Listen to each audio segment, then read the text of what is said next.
To begin this morning, I'd like to invite you all to sit quietly for a moment and remember a time that you felt embarrassed or possibly even angry with yourself. I'll share a recent one of mine. On July 4th of this year, I was helping out a friend who owns a pet sitting business. I worked for her part-time before the pandemic. Her business, like many small businesses, really struggled. No one needed anyone to watch their pets when they weren't going into offices or on vacations. So this summer, her business has boomed again, and I went back to work for her to help out on busy days. The weekend of Independence Day was full of busy days. I was out until after 9 p.m. and needed to be out again the next morning by 6 a.m. As I was driving home south on the highway that was the most direct route for me, I passed by an exit that would have taken me home a little bit more long way around, but that would not have taken me by the exits that led to the local fireworks display. I decided not to turn. Surely at this point, I thought, the traffic around the fireworks area would be minimal. Surely everyone got out there early to get a spot. I know, you're laughing at me. I am laughing at me right now. But at the time, I was very, very angry with myself. The traffic on the highway that went by the fireworks display was stopped solid for basically the entirety of the display. So I sat in my car, staring glumly at the cracking fireworks overhead. All I could think was, how could I be so stupid? All I could think about was my own failure to take the exit that would have allowed me to avoid all of this. I could feel the minutes of lost sleep ticking away, and I called myself absolutely horrible names. Names I would never think to call someone else, or at the very least, not to their face. There's mine.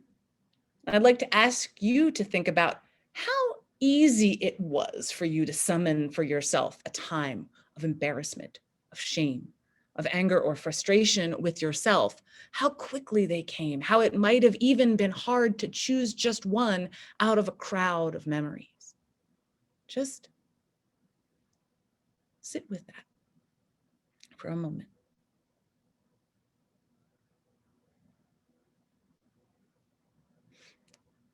And now I'd like to reverse the thought experiment and ask you to summon a memory of a time that you were proud of yourself, when you were very happy with your choices and your actions, when you felt really proud and happy with the person that you were, both in that moment and just in general.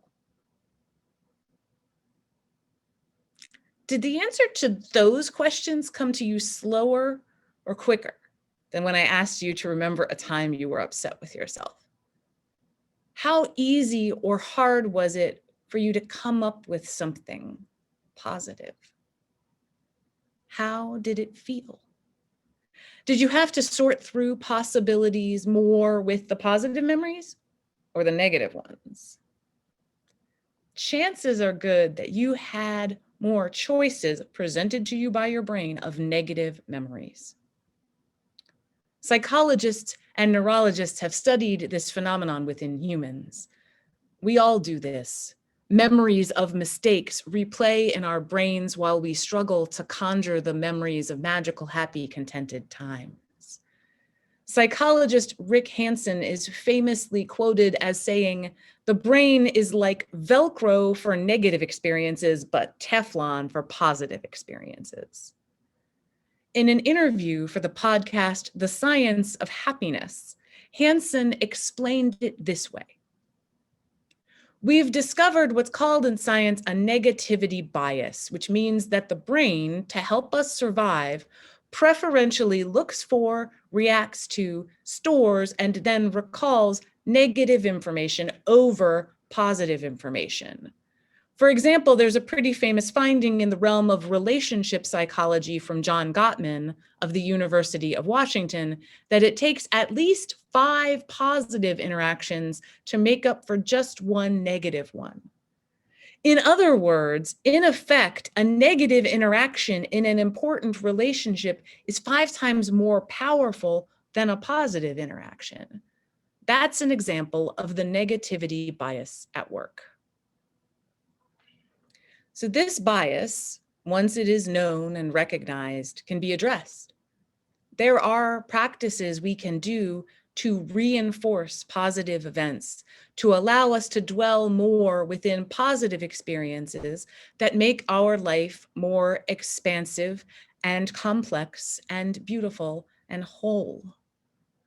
One reason I selected our opening hymn, Filled with Loving Kindness, is the importance of that sort of meta meditation in allowing us, giving us permission, inviting us to center ourselves. We begin with, may I be filled with loving kindness. May I be well. May I be peaceful and at ease. May I be whole. If we do not start here, if we do not start by considering ourselves in a loving way, then the path to considering those around us in a loving way becomes longer, more thorny, full of obstacles. It is hard work. In so many ways, we are given messages that considering ourselves first is selfish, self-centered, egotistical. And it is true that if we never leave the space of the self, if we never move to the next steps of the meta meditation, we stand to lose our senses of compassion and of empathy. But if we cannot extend compassion to ourselves, how can we build our muscles of compassion to allow us to be in touch with that for all beings we are in relationship with? Let's recall our 1st and 7th principles. When we talk about the inherent worth and dignity of all persons, we are a part of all persons. And in the 7th principle, we outright say it: respect for the interdependent web of all existence of which we are a part. If we want to respect, love, and honor the web, without placing ourselves firmly within it, without acknowledging what Mary Oliver would call our place in the family of things, then the center will not hold. We must learn to love ourselves. We must learn that healthy love of self is far from selfish. It allows us to be fully flawed, complex, beautiful, expansive human beings. One of the phrases from Christian idiom that has become a part of the larger cultural context is, love your neighbor as yourself. It's from the Gospel of Matthew, chapter 22, verse 39. In the New Revised Standard Translation of the Christian Scriptures, this is where the verse is situated. I'll read you the surrounding verses. Teacher, which commandment in the law is the greatest? He said to him, you shall love the Lord your God with all your heart and with all your soul and with all your mind. This is the greatest and first commandment, and a second is like it. You shall love your neighbor as yourself. On these 2 commandments hang all the law and the prophets. Recently, I was driving by a church in a nearby town. They had a series of signs posted on the roadside, which you read in order as you drove. The first sign read, love God. The second sign read, love neighbor. The third sign read, Black Lives Matter. And I love that direct juxtaposition, drawing in the thought and memory of this well-known commandment and bringing it directly into the conversation surrounding the need for attention to the movement for Black lives. But as I drove on, I also kept thinking how often it feels true that our natural tendency is to do what they did with the signs and skip over the whole love thyself part. You shall love your neighbor as yourself. There is an assumption represented in these words that we centralize ourselves in our own care and concern, and that is a meaningful way to ask humans to draw others into the circle of their care and concern. If this underlying assumption rings true, then when we witness injustice, when we see our neighbors being treated in ways we would rail against if they happened to us, we are motivated to act on behalf of our neighbors. What can we, as concerned global citizens, as Unitarian Universalists, as feeling and thinking human beings, what can we make of a world so full of cruelty, hatred, injustice, and inequity? Aren't we supposed to love our neighbors as we love ourselves?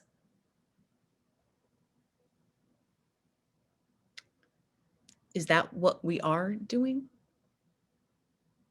If all we can summon for ourselves is harsh criticism, judgment, and even self-loathing, then how can we hope to summon anything more for others? We would never let people talk to our beloved friends and companions the way we often talk to ourselves. If I cannot love myself, perhaps I cannot recognize the lack of love, care, and concern for others. But in this flawed and fractured world, how do we do it?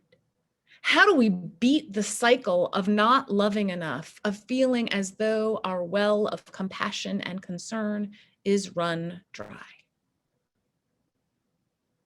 We must turn to forgiveness, and we must begin with ourselves.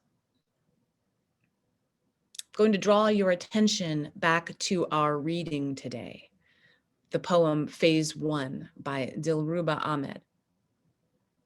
The final lines are, I forgive you. I forgive you. I forgive you for growing a capacity for love that is great, but matched only perhaps by your loneliness. For being unable to forgive yourself first, so you could then forgive others, and at last find a way to become the love that you want in this world. Loving the self, loving anyone or anything, does not mean ignoring or overlooking the real flaws, failures, and foibles that are a part of each life.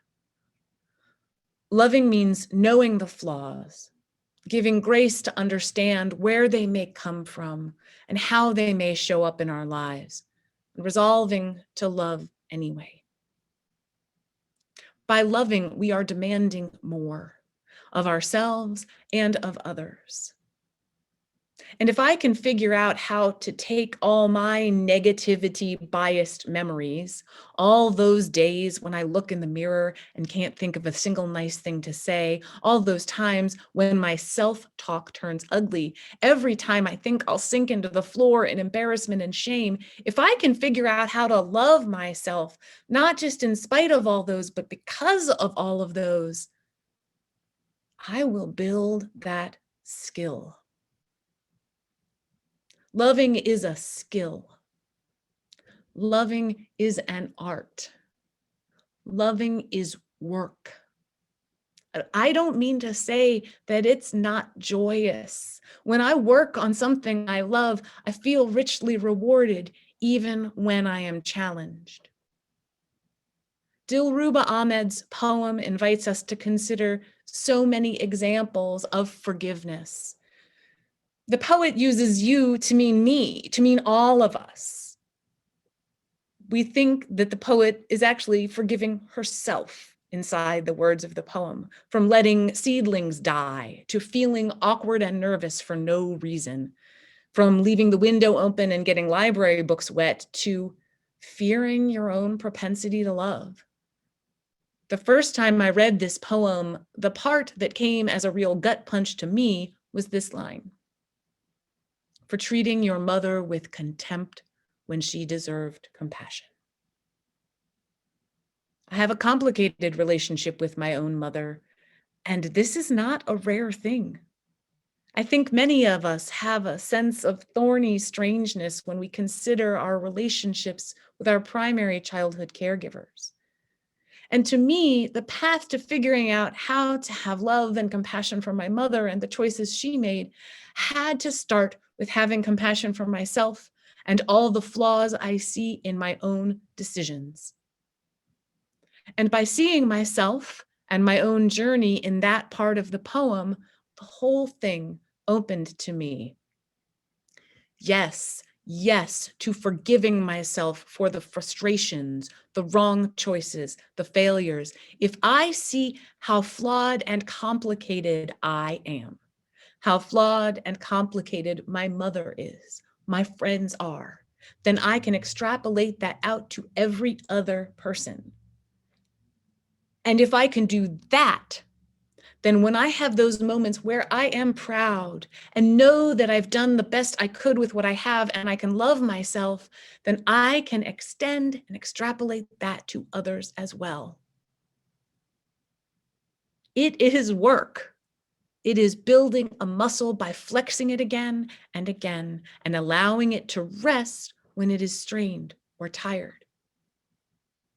But I will tell you that it gets easier and it gets more joyful. Instead of feeling full of anger at the driver who cuts me off in traffic, I can summon up the knowledge that I do not know what the person is going through, that they may be in physical or emotional distress, that they have a whole story that I don't know. If I knew their story, maybe I could see a way to a place where I was making their same choices, even when they're bad ones. And please note, this doesn't work every time. Certainly not every time someone cuts me off in traffic. Often the anger comes up and then I have to talk myself down. But I can get there. I can get to a place of compassion and forgiveness for others. And I love myself for that. The more we can love ourselves, the more we can see our flaws and failures for what they are and without shame, then the more we can extend our capacity for compassion, forgiveness, and love to all those around us. When we share our time together, we are also building the muscles of compassion and community. Moving into the days to come, keep your loving thoughts in the forefront, taking the good word with you throughout the good times and the bad. Know your community accompanies you. Go forth to practice love in the world.